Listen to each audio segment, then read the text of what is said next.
നമസ്കാരം. ഏപ്രിൽ മാസത്തെ കടലകടലാസിലെ story telling സെഷനിലേക്ക് എല്ലാവർക്കും സ്വാഗതം.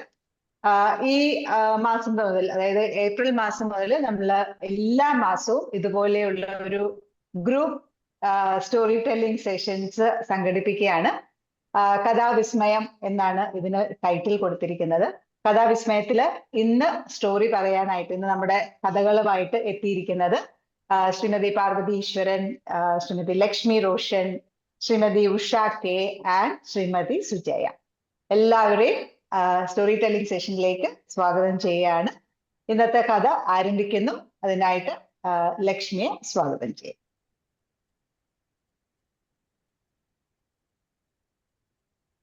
ഞാൻ ഇന്ന് ഒരു ഫ്രഞ്ച് സ്റ്റോറിയാണ് പറയണേ.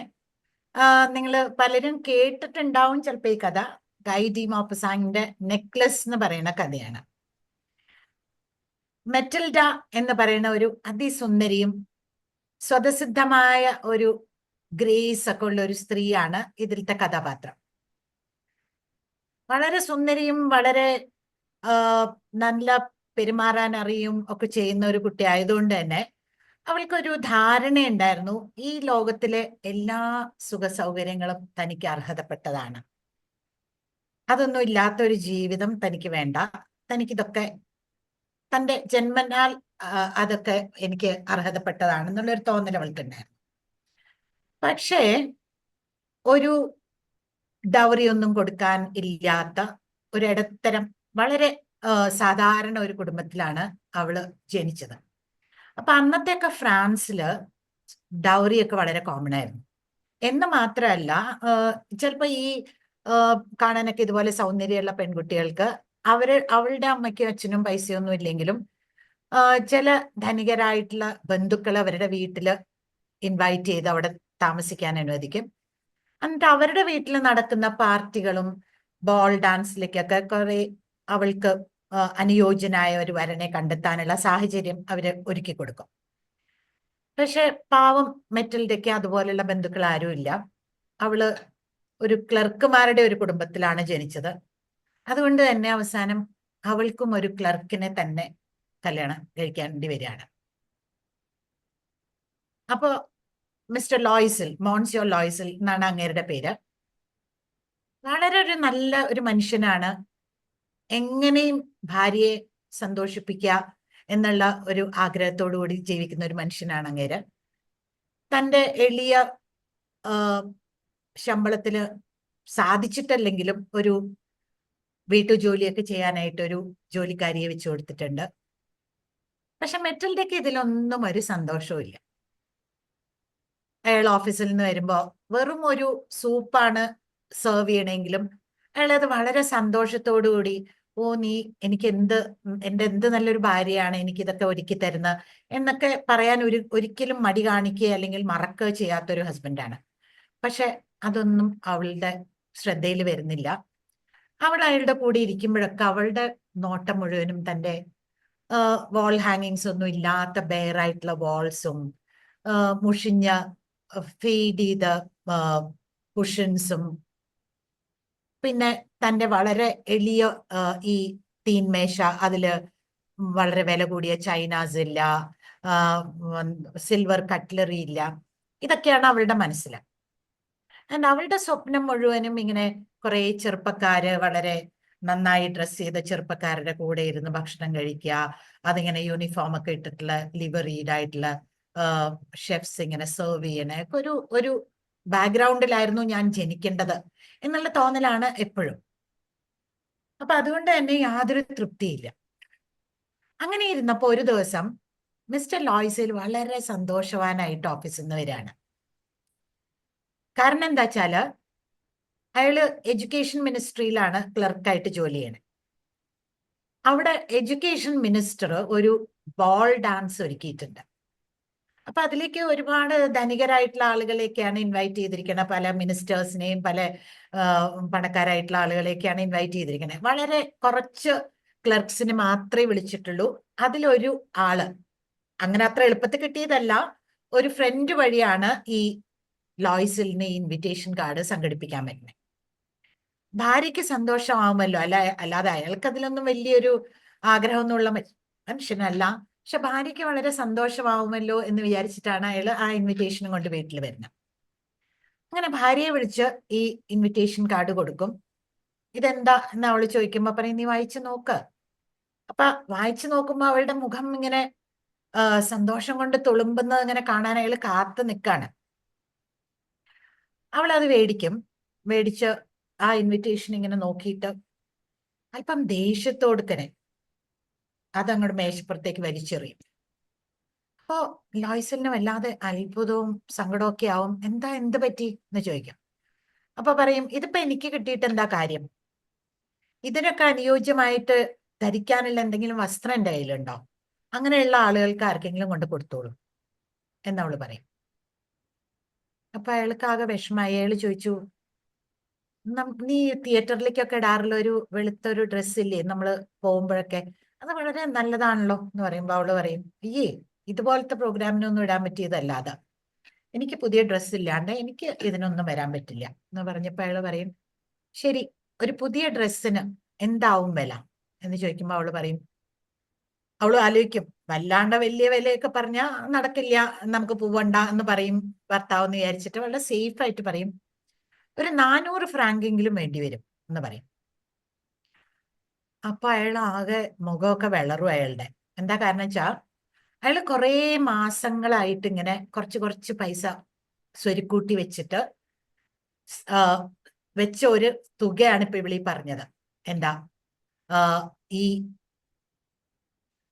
400 ഫ്രാങ്ക്സ്. അയാൾ എന്തിനാണ് അത് സ്വരുക്കൂട്ടി വെച്ചതെന്ന് വെച്ചാല് അയാളുടെ ഫ്രണ്ട്സ് എല്ലാവരും വിന്ററിൽ ഈ ബേർഡ് ഷൂട്ടിങ്ങിന് പോകും, പക്ഷികളെ വേട്ടയാടാൻ പോകും. അപ്പൊ അതിനു വേണ്ടി തനിക്കും പോവാൻ വലിയ ആഗ്രഹമാണ്, കുറെ കാലങ്ങളായിട്ടുള്ള ആഗ്രഹമാണ്. അപ്പൊ അതിനൊരു എയർ ഗൺ വാങ്ങാൻ വേണ്ടി അയാള് സ്വരുക്കൂട്ടി വെച്ചിട്ടുള്ള തുകയാണ് ഇപ്പൊ ഇവിടെ പറഞ്ഞിരിക്കുന്നത്. പക്ഷെ യാതൊരു വൈമനസ്യവും കാണിക്കാതെ മിസ്റ്റർ ലോയ്സിൽ പറയും, ശരി, 400 ഫ്രാങ്ക്സ് ഞാൻ നിനക്ക് തരാം, നീ ഒരു ഉടുപ്പ് വാങ്ങും. പക്ഷെ വല്ലാതെ ഇങ്ങനെ ഗോഡിയായിട്ടുള്ള ഒന്നും വാങ്ങണ്ട, കാരണം ഇതുപോലത്തെ പാർട്ടിയൊന്നും ഇനി നമുക്ക് കിട്ടില്ലല്ലോ. അപ്പൊ നമുക്ക് സാധാരണ തിയേറ്ററിലൊക്കെ പോകുമ്പോൾ ഇടാൻ പറ്റിയ ഒരു ഡ്രസ്സ് വാങ്ങിക്കോളൂ എന്ന് പറഞ്ഞ സന്തോഷത്തോടെ ആ തുക കൊണ്ടുവന്ന് അവൾക്ക് കൊടുക്കാണ്. പിറ്റേ ദിവസം തന്നെ പോയി മെറ്റിൽഡ ഒരു ഡ്രസ്സൊക്കെ വാങ്ങി വരും. അത് ഇട്ട് കണ്ണാടിയിലൊക്കെ നോക്കി വളരെ തൃപ്തിയായി. അങ്ങനെ 2 ദിവസമൊക്കെ വളരെ സന്തോഷവതിയായിട്ട് കണ്ടു. പക്ഷെ ഈ പാർട്ടിയുടെ ദിവസം അടുക്കും തോറും അവള് വീണ്ടും ഭയങ്കര മ്ലാനയായിട്ട് കാണുന്നുണ്ട്. അപ്പൊ മിസ്റ്റർ ലോയ്സലിന് ഇങ്ങനെ വല്ലാതെ എന്താണ് ഇനി ഇവളുടെ പ്രശ്നം എന്ന് അയാളുടെ മനസ്സിനെ അലട്ടുന്നുണ്ട്. അപ്പൊ അയാൾ ചോദിക്കും, എന്ത് പറ്റി, എന്താ നിനക്ക് സന്തോഷമില്ലാതെ, ഉടുപ്പൊക്കെ റെഡിയല്ലേ എന്ന് ചോദിച്ചു. അപ്പൊ അവള് പറയും, ഉടുപ്പുണ്ട്, പക്ഷേ അതിന് പറ്റിയ ഒരു പീസ് ഓഫ് ജ്വല്ലറി, എന്തെങ്കിലും ഒരു ആഭരണം അണിയാനുള്ളത് എന്റെ കയ്യിലുണ്ടോ? അപ്പൊ അയാൾ ആകെ വിഷമിക്കും. അയാൾ പറയും, ആഭരണം ഇനിയിപ്പോ എവിടുന്നാ മേടിക്കുക? ഒരു കാര്യം ചെയ്തോളൂ, ഇത് വിന്ററില് ഈ ഫ്രഷ് ഫ്ലവേഴ്സ് കോസ്റ്റ്ലി ആണ്, എന്നാലും ആഭരണത്തിന്റെ അത്ര കോസ്റ്റ്ലി, അത് ഡ്രസ്സിന്റെ ഒപ്പം പിൻ ചെയ്ത് വെച്ചാ നല്ല ഭംഗിയുണ്ടാവും എന്ന് പറയും. അവൾ പറയേ, അതൊന്നും പറ്റില്ല, അങ്ങനെ ഈ പണക്കാരുടെ ഇടയിൽ എനിക്ക് അങ്ങനെ പാവപ്പെട്ടവളായി കാണപ്പെടുന്നത് എനിക്ക് തീരെ ഇഷ്ടമുള്ള കാര്യമല്ല. അപ്പൊ ഒരു പീസ് ഓഫ് ജ്വല്ലറി ഇല്ലാണ്ട് ഞാൻ പോവില്ല എന്ന് പറയും. അപ്പോഴാണ് അങ്ങേര് പെട്ടെന്ന് ഓർത്തു, ഇവൾക്കൊരു ധനികയായിട്ടുള്ള ഒരു ഫ്രണ്ട് ഉണ്ടല്ലോ, ജെന്നി ഉണ്ടല്ലോ, അവള് അടുത്ത് ചോദിക്കാവുന്നതേ ഉള്ളൂ. അങ്ങനെ ഓടിപ്പോയി അവള് പോവും. പിറ്റേ ദിവസം തന്നെ പോയി ജെന്നിയോട് പറയും, എനിക്കൊരു ജ്വല്ലറി എന്തെങ്കിലും തരണം എന്ന് പറയും. അങ്ങനെ ജെന്നിഫർ എന്നാണ് ഫുൾ പേര് അവളുടെ. ജെന്നിഫർ അവളുടെ ആഭരണ പറ്റി മുഴുവനും എടുത്തു കടന്ന് ഈ മെറ്റിൽഡയുടെ മുമ്പിൽ വെച്ചിട്ട് പറയും, എന്താ വേണ്ടേച്ചാ എടുത്തോളൂ എന്ന് പറയും. അവൾ ആർത്തിയോടെ ആ പെട്ടി തുറന്ന് ഓരോ സാധനങ്ങളും എടുത്ത് കഴുത്തിലും ഇങ്ങനെ ബ്രൂച്ച് പോലെയൊക്കെ കുത്തിയൊക്കെ നോക്കി, പലതും പരീക്ഷിച്ചു നോക്കി, ഓരോന്നായിട്ട് ഇങ്ങനെ മാറ്റി വെച്ചിട്ടുണ്ട്. പക്ഷെ ചോദിക്കുന്നത് ഇനിയൊന്നുമില്ലേ എന്നിങ്ങനെ ചോദിച്ചുകൊണ്ടേയിരിക്കും. അപ്പൊ ജെന്നിഫർ പറഞ്ഞു, എന്റെ കയ്യിലുള്ളതൊക്കെ ആ പെട്ടിയിലുണ്ട്, നീ നോക്കൂ, കുറെ ഉണ്ടല്ലോ ഇനിയും എന്ന് പറഞ്ഞു. അങ്ങനെ ഒരു പൗച്ച് എടുത്തിട്ട് തുറന്നു നോക്കിയപ്പോ അതിലൊരു ബോക്സ്, ആ ബോക്സിന്റെ അകത്തൊരു നല്ലൊരു ഡയമണ്ട് നെക്ലസ്. അത് കണ്ടപ്പോ സന്തോഷമായിട്ട് അതെടുത്ത് ഇങ്ങനെ അണിഞ്ഞ് കണ്ണാടിയുടെ മുമ്പിലൊക്കെ നിന്ന് നോക്കും. എന്നിട്ട് പറയും, ഇത് മതി, എനിക്ക് ഇത് മതി, വേറെ ഒന്നും വേണ്ട, ഇത് മതി എന്ന് പറയും. ജെന്നിഫർ പറയും, ശരി എടുത്തോളൂ എന്ന് പറയും.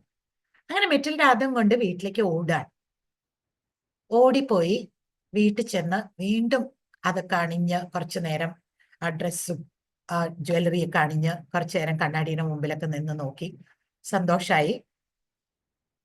അങ്ങനെ പാർട്ടിയുടെ ദിവസം വരികയാണ്. മോൺസിയോ ലോയ്സിലും മെറ്റലിന്റെയും പാർട്ടിക്ക് പോകും. അവിടെ ചെന്നപ്പോ മിനിസ്ട്രിയിലെ വലിയ വലിയ ഓഫീസേഴ്സ്, ചെറുപ്പക്കാരൊക്കെ ഉണ്ട്, ഒരുപാട് ആളുകളുണ്ട്, ഓഫീസേഴ്സിന്റെ വൈഫ്സ് ഉണ്ട്. എല്ലാരും മെറ്റൽഡേ കണ്ടിട്ട്, ഓ ഇതാരാ എന്ന് ചോദിച്ച് അങ്ങനെ എല്ലാവർക്കും അവളെ പരിചയപ്പെടണം, എല്ലാവർക്കും അവളോട് സംസാരിക്കണം. ചെറുപ്പക്കാരായ ആണുങ്ങൾക്കൊക്കെ അവളുടെ കൂടെ ഡാൻസ് ചെയ്യണം. അങ്ങനെ മെറ്റൽഡേ ഭയങ്കര പോപ്പുലറാവും. ഡാൻസ് ചെയ്യും, എല്ലാവരുടെ കൂടെയും ഡാൻസ് ചെയ്യും. രാത്രി ഒരു 12 മണി ഒക്കെ ആയപ്പോ ഹസ്ബൻഡ് പിറ്റേ ദിവസം രാവിലെ ഓഫീസിൽ പോകാനുള്ളതല്ലേ, അതുകൊണ്ട് ഒരു സൈഡിൽ ഒരു റൂമിൽ പോയി കിടന്ന് ഉറങ്ങും. വേറെയും ക്ലർക്സ് ഒക്കെ അവിടെ ഉറങ്ങാനായിട്ട് വന്നിട്ടുണ്ട്. പക്ഷെ മെറ്റൽഡേ രാവിലെ 4 മണി വരെ ഡാൻസ് ചെയ്യും. അതെല്ലാം കഴിഞ്ഞ് അവൾ ചെന്ന് ഹസ്ബൻഡിനെ വിളിച്ച് വേഗം പോവാൻ തിടുക്കം കൂട്ടാണ്. എന്താ കാരണം വെച്ചാല് ഉടുപ്പ് വാങ്ങാൻ പൈസ കിട്ടി, പക്ഷേ ഈ ഒരു വിന്ററാണ്, ഒരു ഷോള് പുതയ്ക്കാനുള്ളത് വളരെ പഴയ കുറച്ച് മുഷിഞ്ഞ ഒരു ഇതാണ്.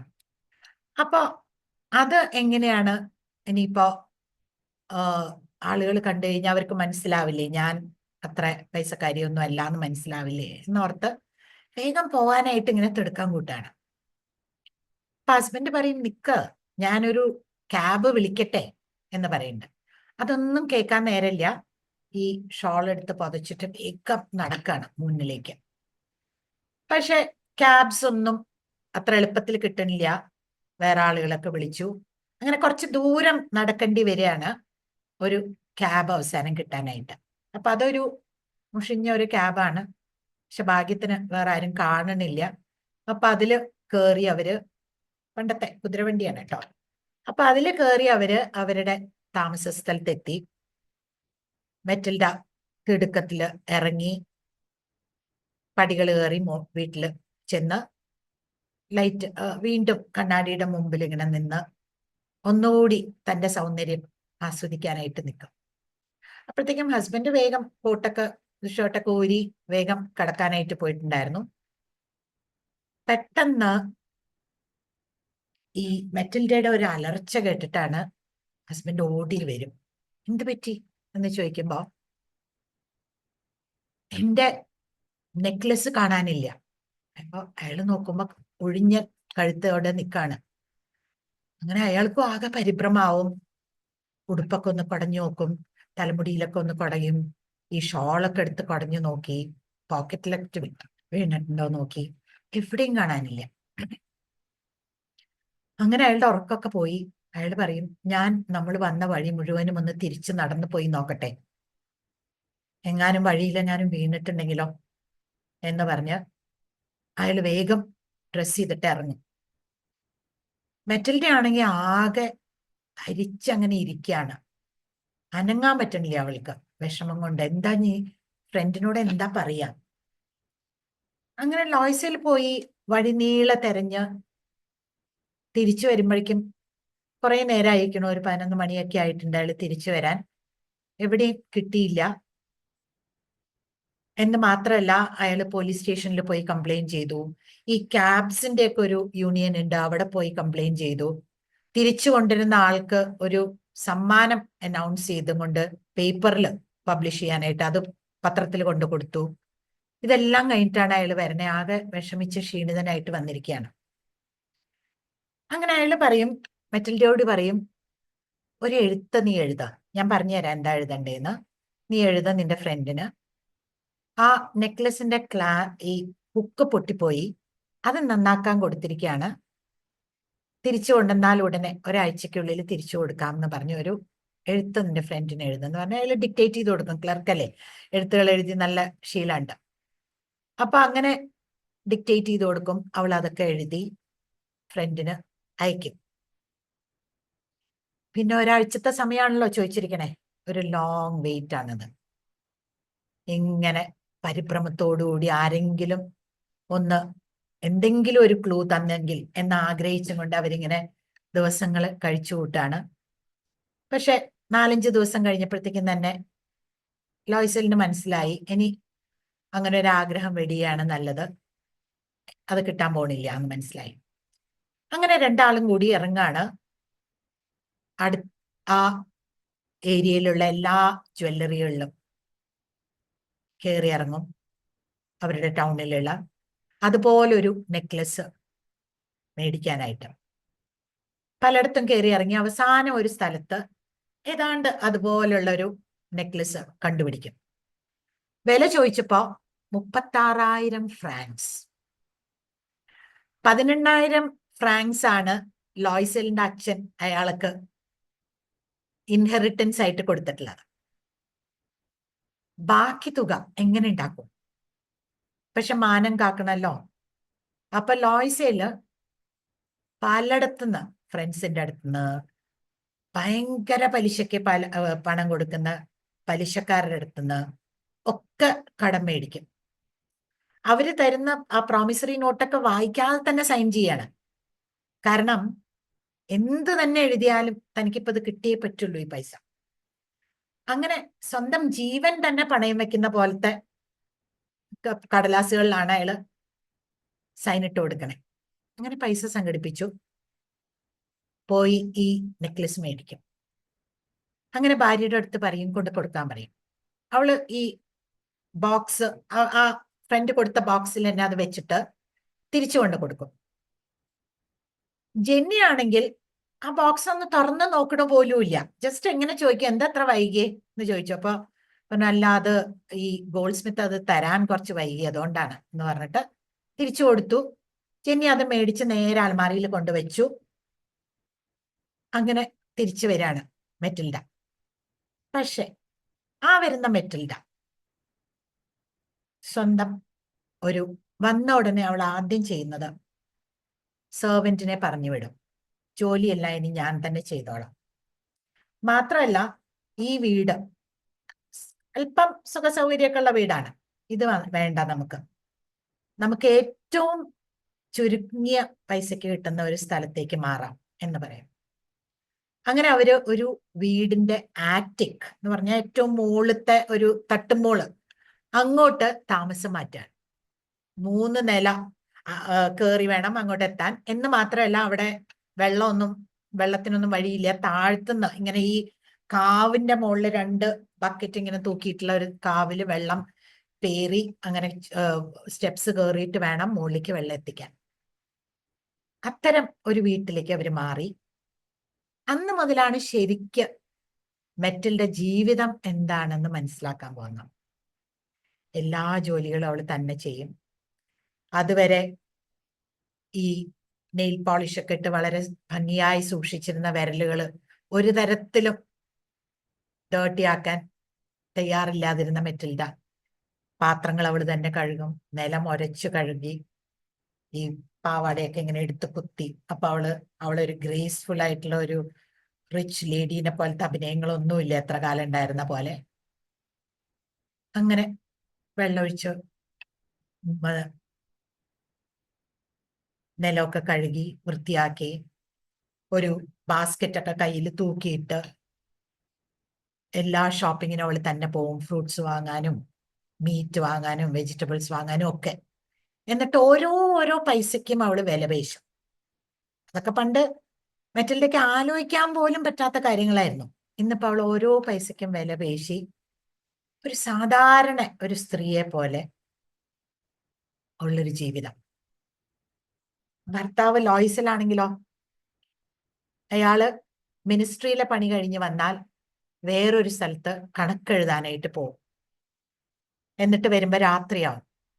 വീക്കെൻഡ്സിൽ വേറൊരു സ്ഥലത്ത് പണിയെടുക്കാൻ പോകും. അങ്ങനെ യാതൊരു റെസ്റ്റും ഇല്ലാതെ അങ്ങേരും പണിയെടുക്കാണ്. 10 കൊല്ലം നിരന്തരമായിട്ട് പണിയെടുത്തതിന് ശേഷമാണ് ആ കടം മുഴുവനും അവർക്ക് വീട്ടാൻ സാധിച്ചത്. ഇടയ്ക്കൊക്കെ അങ്ങനെ മെറ്റിൽഡ വെറുതെ ഇങ്ങനെ ഇരിക്കുമ്പോ അവള് ആലോചിക്കാറുണ്ട്. ആ പഴയ ആ ബോൾ ഡാൻസിന്റെ രാത്രിയെ കുറിച്ച് അവൾ ആലോചിക്കാറുണ്ട്. ആ ഉടനെ തന്നെ അത് മനസ്സിൽ നിന്ന് മായ്ച്ചു കളയുകയും ചെയ്യാറുണ്ട്. പക്ഷെ ഇപ്പൊ ഈ കടമെല്ലാം വീട്ടിൽ കഴിഞ്ഞപ്പോ അവള് പാർക്കിലൊക്കെ പോയിട്ട് ഒരുപാട് കൊല്ലങ്ങളായി. അപ്പൊ അവള് വിചാരിക്കും ഒന്ന് പാർക്കിൽ പോയി ഇരുന്ന് ഒന്ന് ആശ്വാസമായിട്ട് കുറച്ചു നേരം ഇരിക്കണം എന്ന് വിചാരിച്ച് ഒരു പാർക്കിൽ പോകും. അവിടെ അങ്ങനെ ഇരുന്നപ്പോ നല്ല സുന്ദരിയായിട്ടുള്ള ഒരു സ്ത്രീ, ചെറുപ്പം ഒരു സ്ത്രീ, നന്നായി ഡ്രസ് ചെയ്തിട്ടുള്ള ഒരു സ്ത്രീ ഒരു പ്രാമ കുന്തിയിട്ട് വരുന്നുണ്ട്. അടുത്ത് വന്നപ്പോ മനസ്സിലായി അത് തന്റെ ഫ്രണ്ട് ജെന്നിയാണ്. അപ്പൊ വിചാരിക്കും, ജെന്നി എന്നെ കണ്ടിട്ടില്ല അല്ലെങ്കിൽ ശ്രദ്ധിച്ചിട്ടില്ല, ഞാൻ പോയി ജെന്നിനെ വിഷ് ചെയ്താലോ, വേണോ? പിന്നെ ആലോചിച്ചു, എന്താപ്പോ വിഷ് ചെയ്താ, ഞാനിപ്പോ കടക്കാരിയൊന്നും അല്ലല്ലോ, ഞാൻ അവളുടെ സാധനം തിരിച്ചു കൊടുത്തു. അങ്ങനെ പോയി ജെന്നിയെ വിഷ് ചെയ്യും. ജെന്നിക്ക് ആദ്യം മനസ്സിലാവില്ല അത് ആരാന്ന്.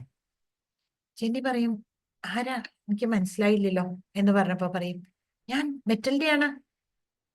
ജെന്നി ആകെ സ്തംഭിച്ചു നിൽക്കും. ജെന്നി പറയും, എന്താ പറ്റി നിനക്ക്? നീ എന്താ ഇങ്ങനെ ആകെ ക്ഷീണിച്ച് ഇങ്ങനെ നിന്റെ സ്കിന്നൊക്കെ ഇങ്ങനെ ചുക്കി ചുക്കി, എന്താ പറ്റി നിനക്കെന്ന് ചോദിക്കും. അപ്പൊ പറയും, അതൊരു വലിയ കഥയാണ്, ഒരു തരത്തിൽ പറഞ്ഞ നീയും അതിൽ ഭാഗവാക്കാണ്. അപ്പൊ അവള് ആകെ ഞെട്ടും. ജെന്നി ചോദിക്കും, ഞാനോ?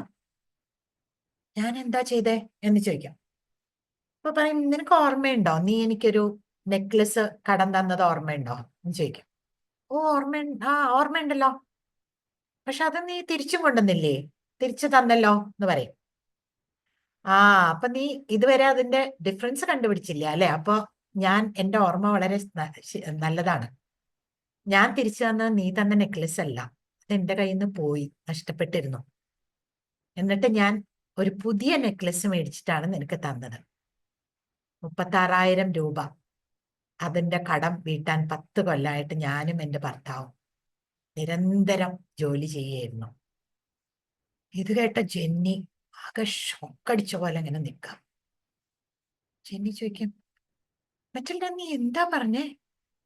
നീ എനിക്കൊരു ഡയമണ്ട് നെക്ലസ് കൊണ്ടുവന്ന് തന്നത് എന്ന് ചോദിക്കും. ആ, നീ അതിന്റെ ഡിഫറൻസ് മനസ്സിലാക്കിയില്ലല്ലോ, അപ്പൊ നിന്റേത് പോലെ തന്നെ ഉള്ള ഒന്നല്ലേ ഞാൻ തിരിച്ചു തന്നതെന്ന് പറയും. അപ്പൊ ജെന്നി പറയും, പക്ഷെ എന്റെ നെക്ലസിന് 500 ഫ്രാങ്ക്സ് പോലും വിലയില്ലല്ലോ, അതൊരു ആർട്ടിഫിഷ്യൽ നെക്ലസ് ആയിരുന്നില്ലേ എന്ന് പറയാം. അവിടെ കഥ അവസാനിക്കുകയാണ്.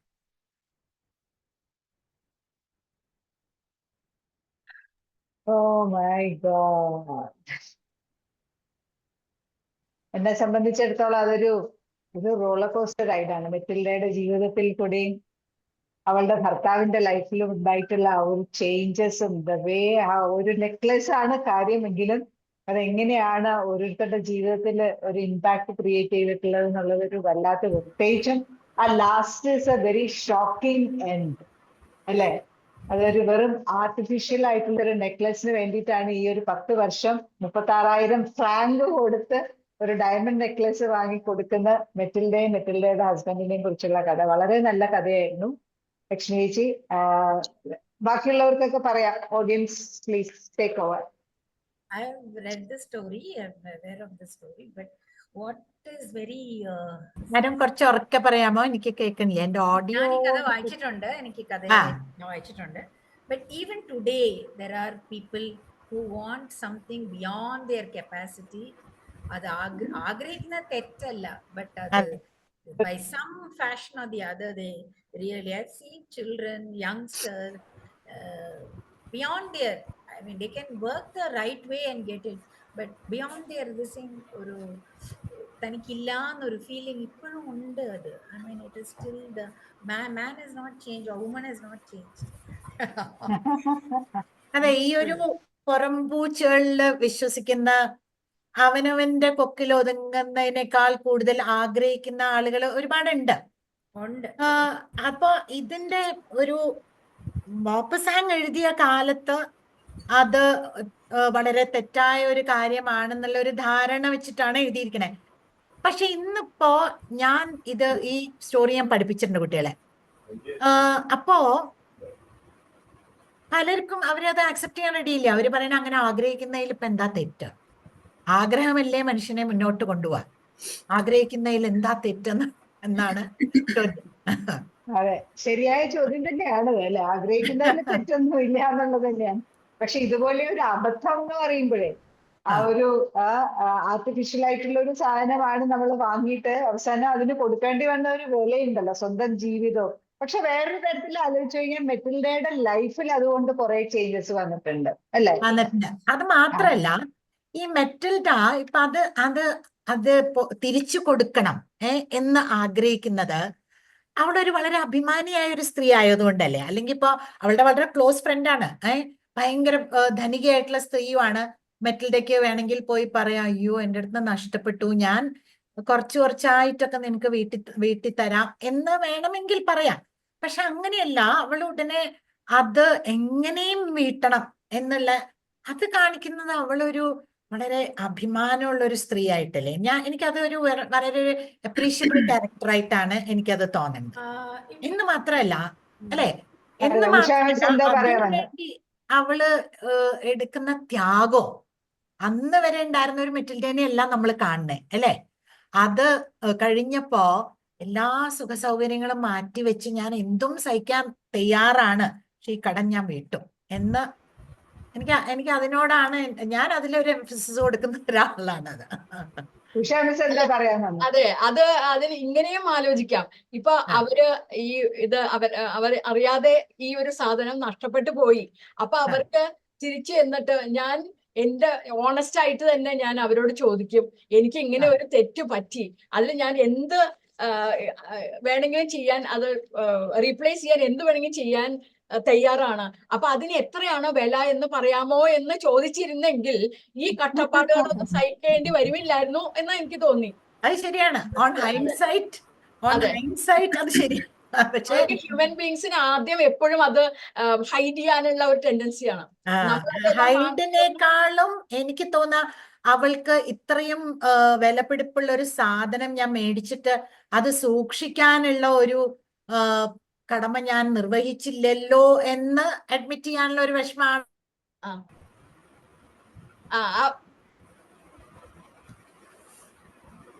ഈ കഷ്ടപ്പാടൊന്നും അനുഭവിക്കണ്ടായിരുന്നല്ലോ. സ്വന്തം കഷ്ടപ്പാട് മാത്രമല്ല, ഭർത്താവിനെയും ഈ കഷ്ടപ്പാടൊന്നും അനുഭവിക്കണ്ട.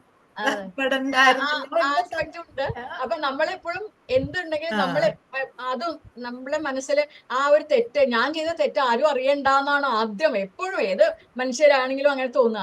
നമ്മൾ ആദ്യമേ തന്നെ അതിനെ ഇല്ല, നമുക്ക് നേരിട്ട് ചോദിക്കാം. നമ്മുടെ ആ ഓണസ്റ്റിക്ക് ഏറ്റവും ഇമ്പോർട്ടൻസ് കൊടുക്കാം. ചിലപ്പോൾ അതിൽ നമ്മൾ കുറെ രക്ഷപ്പെട്ടു പോവുമായിരിക്കും. ആ ആദ്യത്തെ ഇമ്പാക്റ്റില് ചിലപ്പോൾ അവർക്ക് ദേഷ്യം വരും, എന്തെങ്കിലുമൊക്കെ ഉണ്ടാവും. പക്ഷെ അത് കഴിഞ്ഞാൽ അതൊരു പീസ്ഫുൾ ആവും എന്നുള്ള ഒരു തോന്നൽ എനിക്ക് തോന്നി. എന്നാലും മാം അത് വളരെ നന്നായിട്ട്, നമുക്ക് ഭയങ്കര ഒരു ക്ലൈമാക്സ്, നമ്മളിങ്ങനെ കയറി പോയി പിന്നെ അയ്യോ ഇതായിരുന്നോ ഇതെല്ലാം ശരിക്കും വളരെ നല്ലതായിട്ട് നറേറ്റ് ചെയ്തു. ഭയങ്കര ആസ്വദിച്ചു കേട്ടു കേട്ടോ. കൺഗ്രാലേഷൻസ്. എനിക്ക് തോന്നിയതൊരു ഫോൾസ് ഈഗോ എന്ന് പറഞ്ഞ ഒരു കാര്യം വന്നു പോയാൽ, ambition is not bad. ambition വളരെ നല്ല കാര്യം തന്നെയാണ്. പക്ഷെ it should be intelligent ambition. നമുക്ക് പറ്റുന്ന രീതിയിൽ സെൽഫ് ഇംപ്രൂവ്മെന്റ് ചെയ്ത് you can move towards ambition. പക്ഷെ വേറെ ആരെങ്കിലും ഒരു ഗ്ലോറി ബോറോ ചെയ്തിട്ട് ambitious ഐഡിയാസ് ഒക്കെ ഫുൾഫിൽ ചെയ്യുന്നത് is kind of empty. And ഇതിലെ ബിഗ്ഗസ്റ്റ് ട്രാജഡീസ് ആ ഒരു ഫോൾസ് ഈഗോ, ഒരു മനുഷ്യനുള്ള ഒരു ഫ്ലോ, ആ പ്രശ്നം കാരണം നോട്ട് ഓൺലി മെറ്റിൽഡ ഹസ്ബൻഡിന്റെ ലൈഫും ruined ആയി, അവരെ ഡ്രീംസ്, അവരെ യൂത്ത്ഫുൾ ഡ്രീംസ് എല്ലാം ruined ആയി. She became an old woman before her time. അപ്പം I feel, my perspective is that this false ego is a very dangerous thing. Have dreams, try to improve, but then do it in an intelligent way where you don't harm others. ഇതിപ്പോ അവള് മാത്രമല്ല, അവളെ ഫാമിലിയും ഹസ്ബൻഡും അവരുടെ future prospects എല്ലാം പോയില്ലേ. So that you're dragging so many people into you, isn't it? That's not fair. അതെ, വളരെ ശരിയാണ്. അങ്ങനത്തെ ഒരു കാര്യം തന്നെയാണ് പകുതി. ഓ ലക്ഷ്മി ചേച്ചി ഒരു മിനിറ്റ്, ആ ദിദിമണി ചേച്ചി പറയൂ. എനിക്ക് ലക്ഷ്മിയോട് ഒരു ചോദ്യമുണ്ട്. ഈ കഥ അവസാനിക്കുന്ന സമയത്ത് അല്ല ഞാന് ഈ മെറ്റിൽഡയുടെ ഫ്രണ്ടിനോട് പറയുമ്പോ ഫ്രണ്ട് പറയുന്നുണ്ടല്ലോ 500 ഫ്രാങ്ക് മാത്രമേ ഉണ്ടായിരുന്നുള്ളൂ എന്ന്. ആ പറയുന്നുണ്ട് 500 ഫ്രാങ്ക് ഉള്ളൂ. അപ്പൊ ആ സമയത്ത് മെറ്റിൽഡയുടെ മനസ്സിലുണ്ടായ വികാരം എന്താണ്? ആ അത് ഞാൻ that ആദ്യം is സുജയുടെ very, very, സുജയുടെ very important. അല്ല ഒന്ന് പറഞ്ഞോട്ടെ. പറയൂ പറയൂ പറയൂ. വളരെ ശരിയാണ്. വളരെ ഈഗോയിസ്റ്റിക് ആയിട്ടുള്ള ഒരു ക്യാരക്ടറാണ് മെറ്റിൽഡ. കഥയുടെ പകുതിയിലും അവളെ അങ്ങനത്തെ ഒരു ക്യാരക്ടറായിട്ടാണ് ചിത്രീകരിച്ചിട്ടുള്ളത്. പക്ഷേ നമ്മളിപ്പോ അതിന്റെ ഒരു പോസിറ്റീവ് ആസ്പെക്ട് എടുത്താല് ഈ 10 കൊല്ലം അവളുടെ ജീവിതത്തിലെ ആദ്യത്തെ വിവാഹം കഴിഞ്ഞ് ഒരു ആദ്യത്തെ 10 കൊല്ലം നഷ്ടപ്പെട്ടു. പക്ഷേ ഇനിയുള്ള കാലമെങ്കിലും അവനവന്റെ ചെറിയ ബ്ലെസ്സിങ്സിനെ അതൊരു ബ്ലെസ്സിങ് തന്നെയാണ് എന്ന് മനസ്സിലാക്കിക്കൊണ്ട് അവള് ജീവിക്കും എന്ന ഒരു പ്രതീക്ഷ ആ സ്റ്റോറി എനിക്ക് തരുന്നുണ്ട്. എനിക്ക് തോന്നാം ഇനി കുറച്ചുകൂടി നിലത്ത് കാലുറപ്പിച്ച് അവള് ജീവിക്കും. ആ ഹസ്ബൻഡിനോട് അല്പമെങ്കിലും കൂടുതൽ കരുണ കാണിക്കും. അങ്ങേര് ചെയ്യുന്ന കാര്യങ്ങൾ അപ്രീഷിയേറ്റ് ചെയ്യും. അങ്ങനെ ഒരു തോന്നല് എനിക്ക്. That was my question. 500 francs അതായിരുന്നു എന്റെ ക്വസ്റ്റ്യൻ. കാരണം ഈ 36,000 ഫ്രാങ്ക്സിന് വേണ്ടി എത്രയൊക്കെയോ, അതെ 500 ഫ്രാങ്ക്സിന് വാങ്ങിച്ചത് വാല്യൂ ഉള്ളത് 36,000 ഫ്രാങ്ക്സിന് വേണ്ടി അത് ഉണ്ടാക്കി. അത് കഴിഞ്ഞ് 10 കൊല്ലം സ്ട്രഗിൾ ചെയ്ത് കഴിഞ്ഞിട്ട്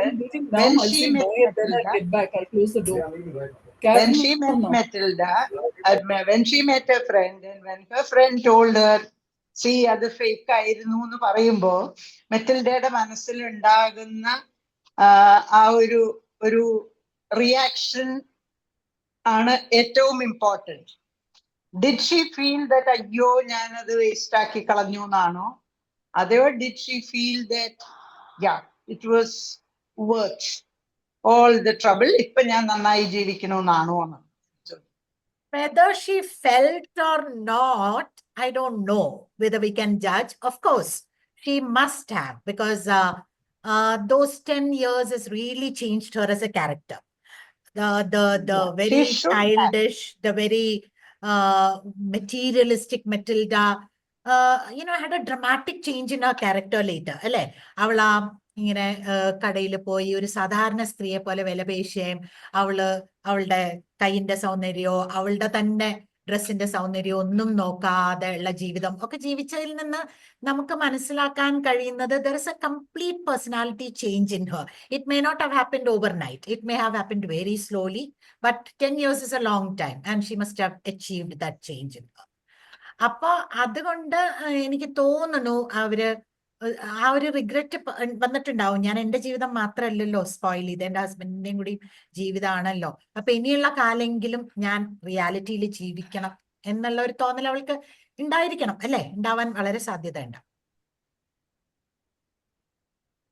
Sujaya, you are on mute. Sujaya, you are on mute. I am also reminded French society le vallata class disparity undairunnu.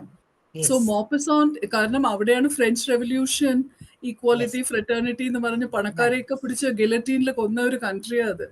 വേൾഡിന് എക്സാമ്പിളായി മാറിയ country. So the story also highlights the huge class differences. പാവപ്പെട്ട ആൾക്കാർക്ക് ഒരിക്കലും dream ചെയ്യാൻ പറ്റില്ല ഒരു better life. So the പണക്കാരാണെങ്കിൽ they're very rich, aristocratic. So the tragedy is also about an intelligent woman who wants a better life, but then the whole thing becomes a complete tragedy. So you feel sorry for her. എന്നാൽ അവർക്കൊരു വലിയ പ്രശ്നവും ഉണ്ട്, ego problem. ഫ്രണ്ടിനോട് ഇത്തിരി honest ആയിട്ട് പറഞ്ഞെങ്കിൽ ചിലപ്പോൾ അന്നേ അത് ഗോൾഡ് അല്ല എന്ന് ഡിസ്കവർ ചെയ്ത് പോയെന്നെ. അപ്പം രണ്ട് പ്രശ്നങ്ങൾ. So it's a very human story. It has all touches of human flaws. ആരെയും കുറ്റം പറയാൻ പറ്റില്ല അത്രയും.